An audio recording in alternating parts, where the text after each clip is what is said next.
Nous sommes là aujourd'hui pour montrer au monde entier que le peuple yéménite innocent est en train massacré par une famille criminelle qui s'appelle la famille Saoud. Et s'y permet massacrer des enfants, des femmes, des innocents parce qu'ils ont de l'argent. Avec leur argent, ils permettent d'utiliser les pays démocratiques comme la France, comme les États-Unis, comme d'autres pays soi-disant démocratiques. Donc nous sommes là devant le Parlement européen pour dire au monde entier, il faut se réveiller, il faut être conscient que qu'est-ce qui se passe en Yémen, c'est une crime contre l'humanité. C'est pas parce qu'une famille richisse et là des pétrodollars, ça lui permet de massacrer les enfants et les femmes, les vieux de Yémen.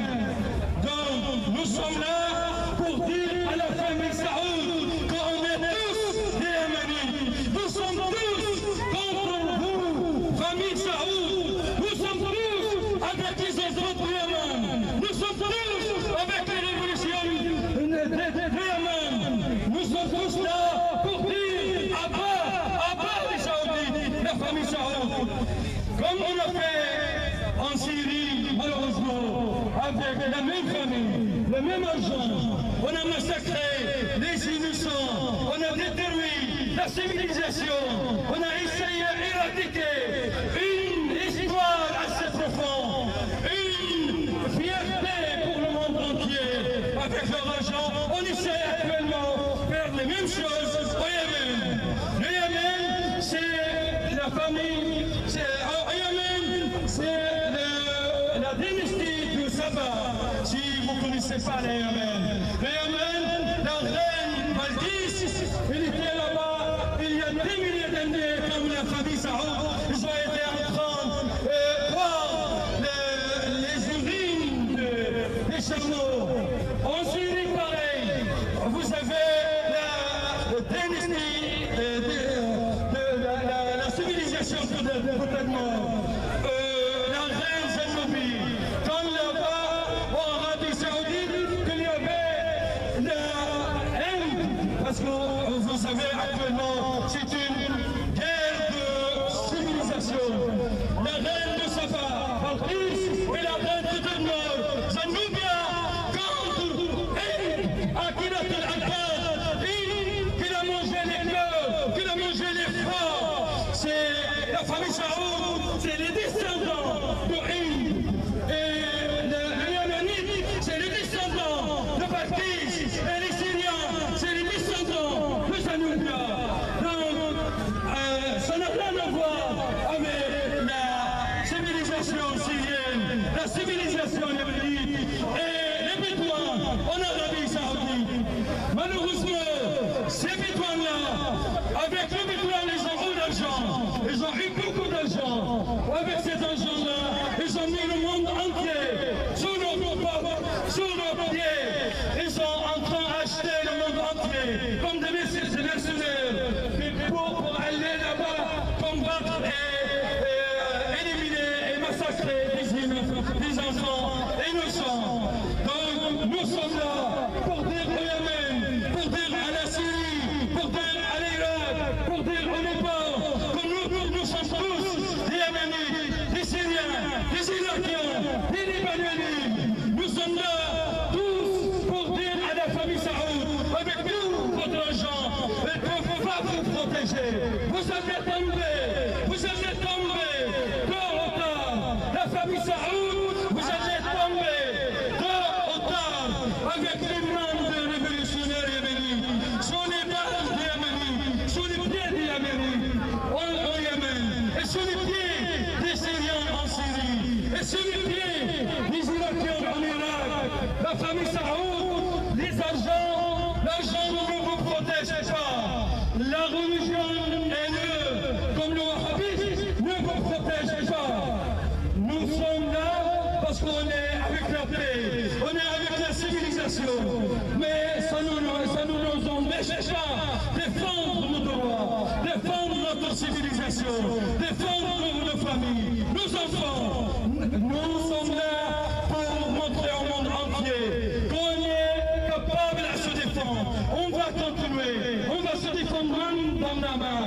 Yéménites, Syriens, Irakiens, Libanais, Iraniens, avec tout le monde libre, avec tout le monde libre, on va être unis face au wahhabisme, face au cancer de ce monde. Le wahhabisme, c'est le cancer de ce monde.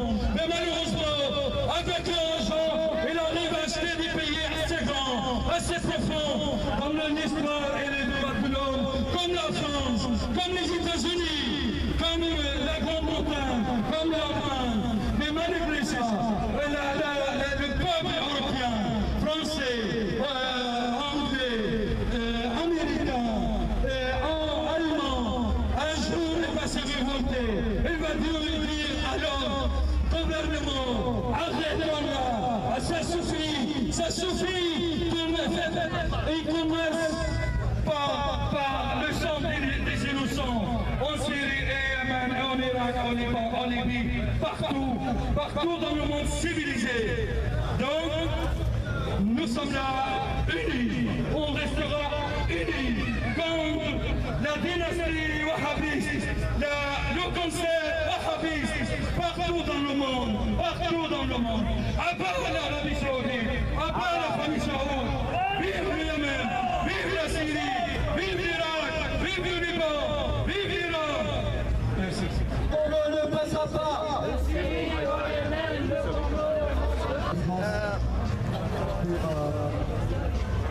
Soutenir le peuple yéménite fier, le peuple yéménite résistant, le peuple yéménite martyr, un peuple qui est pris en étau entre l'Arabie Saoudite et Daesh, entre une coalition soi-disant arabe soutenue par l'impérialisme et Al-Qaïda dans la péninsule arabique Aqaba.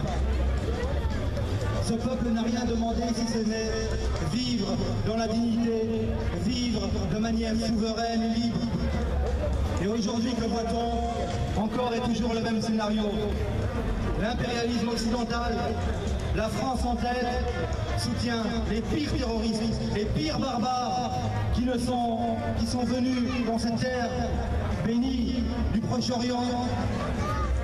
Et ils le font au nom de la guerre contre les minorités, pour leurs propres intérêts. Ils sont prêts à cautionner des génocides contre les Yéménites ou les Syriens, peu importe leur origine, leur appartenance religieuse ou professionnelle. Aujourd'hui, Daesh et Al-Nusra sont un cancer pour l'humanité. Daesh et Al-Nusra sont un cancer autant pour les musulmans que les chrétiens, autant pour les croyants que les non-croyants, autant pour les sunnites que les chiites, autant pour les alaouites que les druzes. Voyez ces centaines de milliers de sunnites fuir la barbarie de Daesh.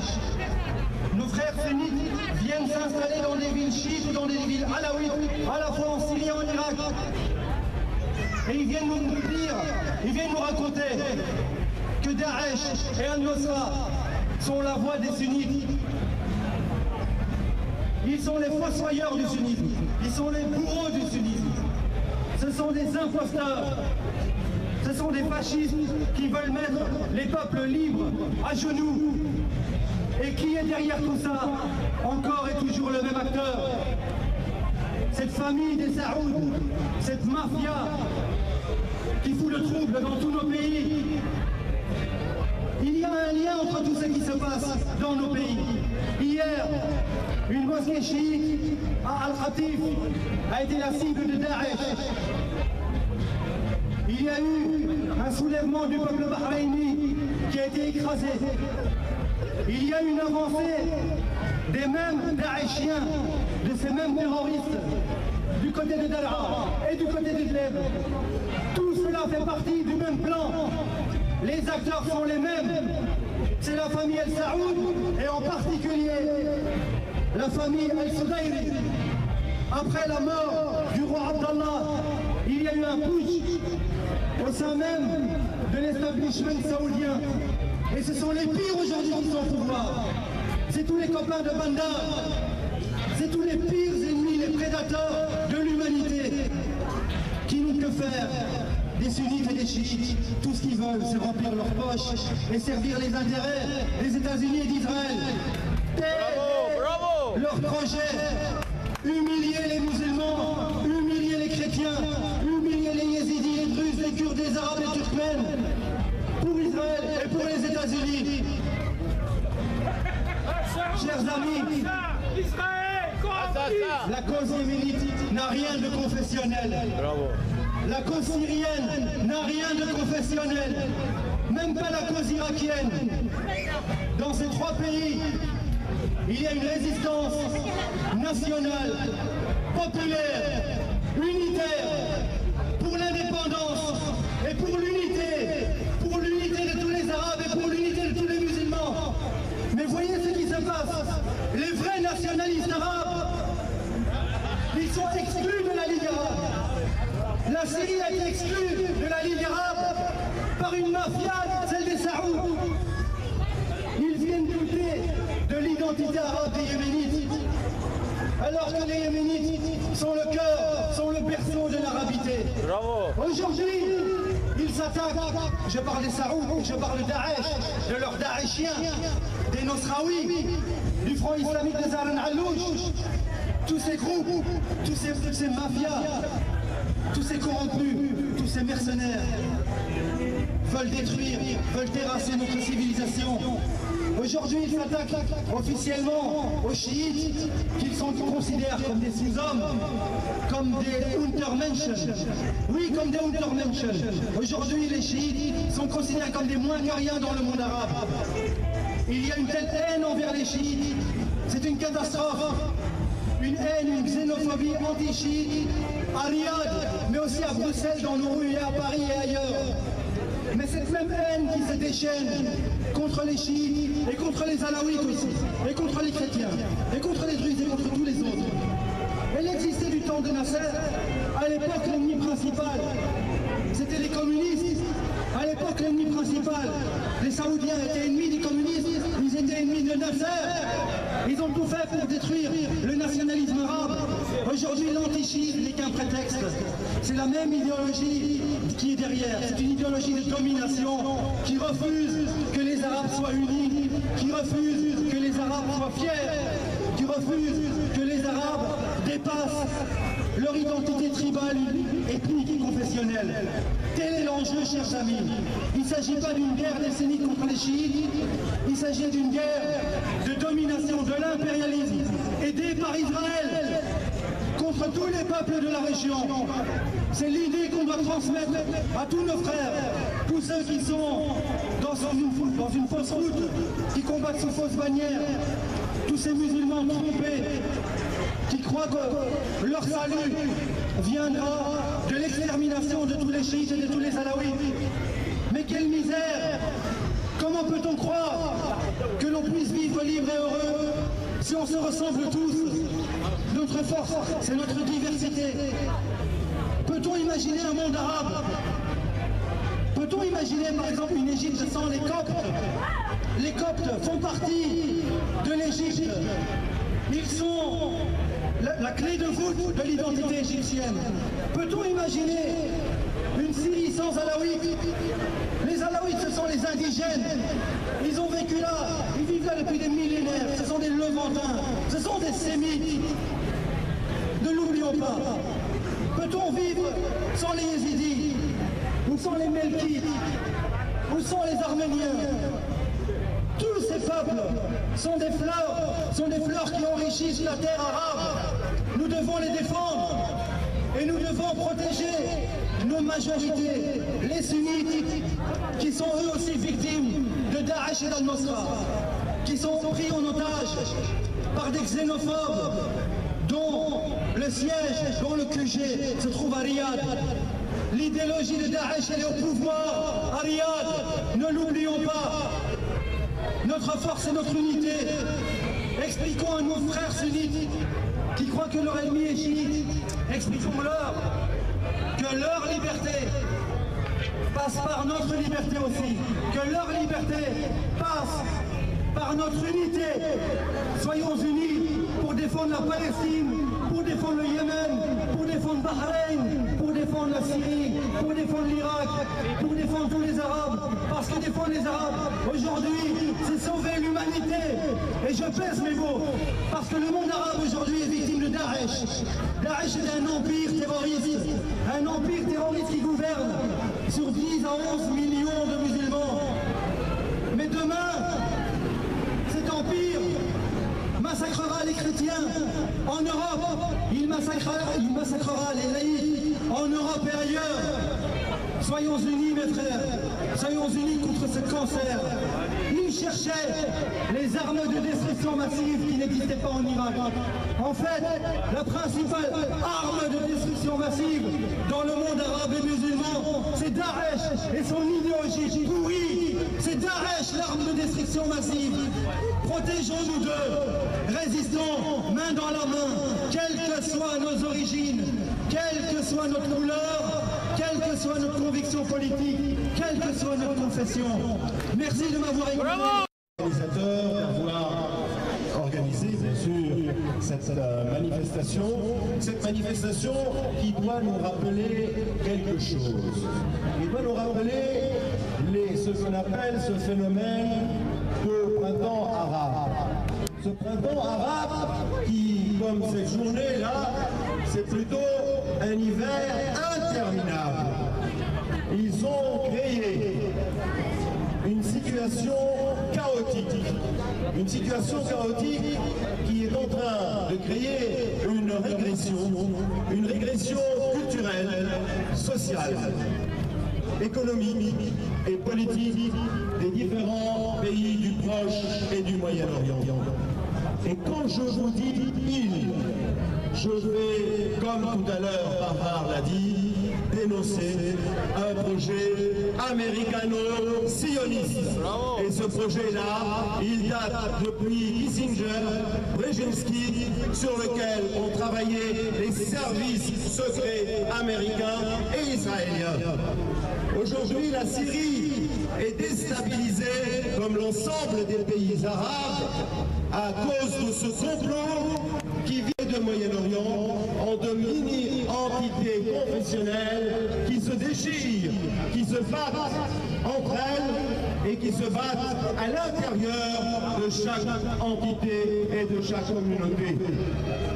Le problème en Syrie, c'est que le régime actuel, et je n'aime pas dire le régime actuel, parce que c'est l'État syrien, et le peuple syrien, les institutions syriennes sont fondées sur des principes qui respectent le patriotisme, le nationalisme, le panarabisme.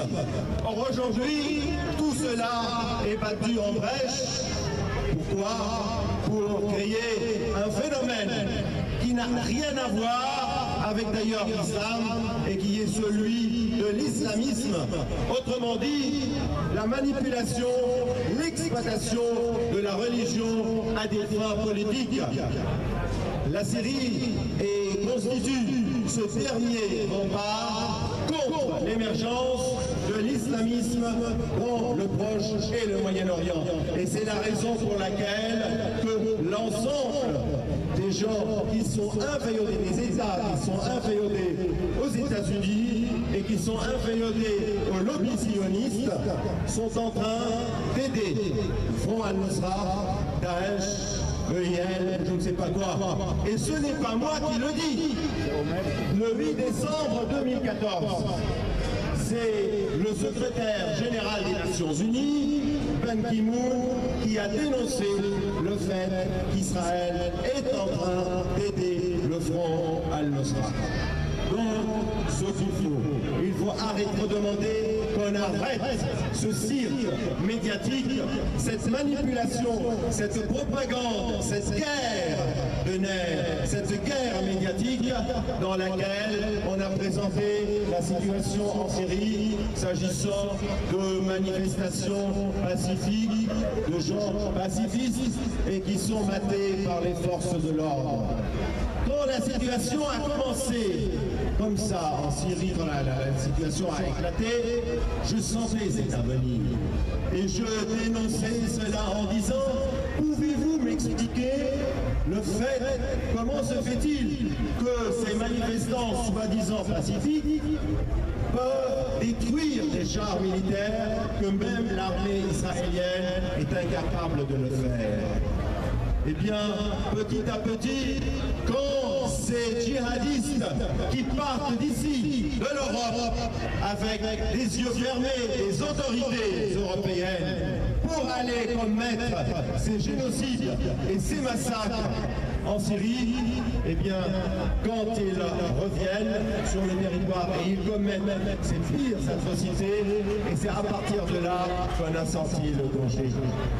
Nous vivons une ère de manipulation. Nous vivons une destruction de nos pays, de nos entités du Proche et du Moyen-Orient. Comme en Syrie, la situation aujourd'hui se passe de la même manière entre l'Arabie Saoudite et le Yémen. Ces deux pays vivent le chaos. Et quand je dis qu'ils vivent le chaos, parce que nous le savons et il faut le savoir, c'est que l'Arabie Saoudite est aujourd'hui manipulée par la CIA américaine, par ce même projet qui veut effriter les différents pays pour provoquer un acte d'agression qui est condamnable par le droit international. L'Arabie Saoudite aujourd'hui est en train de créer un danger qui va menacer également ses propres frontières. Car on ne peut pas contrôler, on ne peut plus contrôler un État qui vit une situation chaotique. L'intervention saoudienne, militaire au Yémen, certains vont dire qu'elle est demandée par quelqu'un du Yémen qui représente une autorité légale. Or, nous le savons, c'est une jurisprudence depuis 1956, quand János Kadar de la Hongrie, soi-disant, avait demandé à l'ex-Union soviétique d'intervenir en Hongrie, eh bien, cette intervention a été considérée comme illégale parce qu'elle est contraire à un principe de ce qu'on appelle juridiquement jusqu'aux-chances, c'est-à-dire la non-intervention dans les affaires internes des États. La Charte des Nations Unies, en particulier l'article 2, interdit tout recours à la violence dans le règlement des conflits internationaux. Et elle donne un préalable à toute intervention, le fait d'utiliser des moyens pacifiques pour régler ces différends. Troisième chose, c'est que en cas de violation manifeste, de situation manifestement illicite, on peut intervenir selon les dispositions du chapitre 7 de la Charte des Nations Unies, mais dans ce cas-là, en respectant une procédure. C'est-à-dire qu'il faut avoir un recours au Conseil de sécurité des Nations Unies pour obtenir une résolution qui rend licite une intervention militaire. Or aujourd'hui, nous voyons qu'il s'agit d'une intervention qui n'a pas l'aval du Conseil de sécurité. Il en découle qu'il s'agit d'un acte manifestement illicite qui met en cause la paix et la sécurité internationale et il provoque une situation inique, des atteintes aux droits de l'homme, des atteintes aux droits des enfants, des atteintes même aux droits humanitaires. En 2 mois, mes chers amis, il y a eu 1000 morts, plus de 5000 blessés, dont la majorité sont des femmes et des enfants. Cette situation catastrophique va entraîner ce pays que je connais, parce que j'ai visité le Yémen, dans un désespoir total. Le Yémen est l'un des pays les plus pauvres du monde. Eh bien, quand vous créez le désespoir chez les gens, ils deviennent acculés, ils deviennent manipulables. Et c'est là où ils peuvent commettre des pires actes qui peuvent être très dangereux à la sécurité même de l'Arabie Saoudite, des pays pays occidentaux qui ne sont pas loin du continent du Proche et du Moyen-Orient. Qu'on ne vienne pas dans quelques temps pleurer des gens qui s'attaquent à des journaux X ou Y et qu'on les trouve entraînés au Yémen. C'est la raison pour laquelle il faut aujourd'hui que les instances internationales, que les instances européennes, que les instances onusiennes, les Nations Unies prennent en main, en charge, le règlement de ce problème dans le respect du droit international.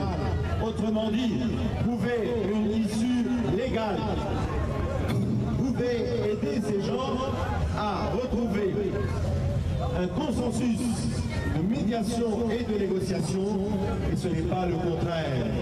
On n'intervient pas au départ d'un point de vue militaire pour négocier. Il fallait procéder tout d'abord par la négociation, mais aujourd'hui, il va falloir colmater les brèches et faire respecter les droits en général, autrement dit, même les droits élémentaires, le droit humanitaire. On ne peut pas aujourd'hui laisser des enfants et des femmes mourir. Au nom de quel droit? Au nom de quel principe? Sinon, à quoi sert le droit international? C'est la raison pour laquelle je termine là.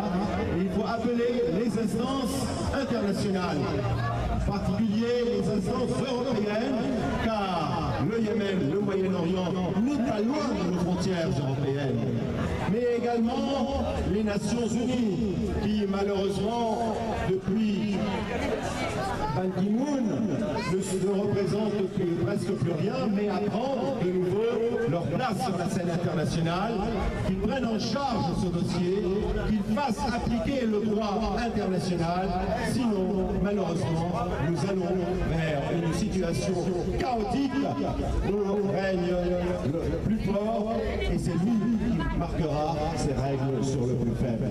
Mes chers amis, pas simplement seulement il faut soutenir cette manifestation, mais il faut en profiter pour que cet appel se fasse devant ce Parlement européen qui représente quand même des élus qui viennent des différents pays européens, en les alertant, car ce danger qui est en train d'avoir lieu en Arabie Saoudite et au Yémen va toucher l'intégrité territoriale des pays européens, et il s'agit d'un acte qui est manifestement illicite en termes de droit international public.